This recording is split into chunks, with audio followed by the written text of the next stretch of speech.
അപ്പോൾ ഇതാണ് ഞങ്ങളുടെ പുതിയ പ്രൊജക്റ്റ്. ഇതിൽ ഞങ്ങൾ ഉപയോഗിച്ചിരിക്കുന്നത് ഒരു കാർ വാഷിംഗ് സിസ്റ്റമാണ്.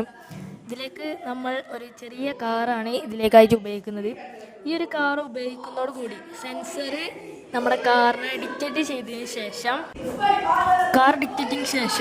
സെൻസർ കാർ ഡിറ്റക്റ്റ് ചെയ്യുന്നു. അതിനുശേഷം പമ്പിംഗ് മോട്ടർ വഴി വെള്ളം കാറിന് മുകളിലൂടെ താഴേക്ക് വീഴുന്നു. ഇതുകൊണ്ട് തന്നെ കാർ നനയുന്നു, അതുകൊണ്ട് ഇത് വാഷ് ആവുന്നു ചെയ്യുന്നു.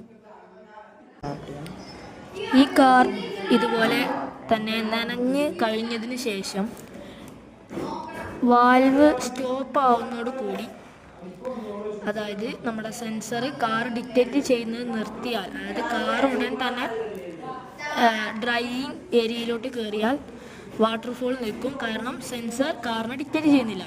അടുത്തതായി ഡ്രൈയിങ്ങിലൂടെ സെൻസർ തന്നെ ഡിറ്റക്റ്റ് ചെയ്താൽ അപ്പോൾ CPU ഫാനാണ് ഞങ്ങൾ ഡ്രൈയറായിട്ട് ഇവിടെ ഉപയോഗിച്ചിട്ടുള്ളത്. CPU ഫാനിൻ്റെ ഉപയോഗം എന്തെന്നാൽ എത്ര വെള്ളമുള്ള ഒരു വാഹനമോ സെൻസർ ഡിറ്റക്റ്റിങ്ങിന് ശേഷം CPU ഫാന് കറങ്ങുന്നു. അതുകൊണ്ട് തന്നെ കാറിൻ്റെ മുകളിലുള്ള നനവ് അത് വലിച്ചെടുക്കുന്നു. കാറ് പുറത്തോട്ട് ഇറങ്ങിയാൽ അപ്പം തന്നെ CPU ഫാൻ ക്ലോസ് ആവുന്നു. കാരണം എന്താണെന്ന് വെച്ചാൽ സെൻസർ അതിനെ ഡിറ്റക്റ്റ് ചെയ്യുന്നില്ല.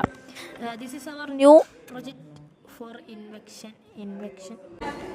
ഈ പ്രൊജക്റ്റ് ഉപയോഗിച്ചാണ് നമുക്ക് നമ്മുടെ സമയം ലാഭിക്കാൻ കഴിയും. ഇതൊരു പബ്ലിക് സർവീസ് ആയിട്ടാണ് ചെയ്യുന്നത്. ഇതിൽ വാട്ടർ ലിമിറ്റഡ് ആയിട്ട് യൂസ് ചെയ്യുള്ളൂ. ഇതാണ് ഞങ്ങളുടെ സിമ്മിൻ്റെ പ്രൊജക്റ്റ്. Thank you.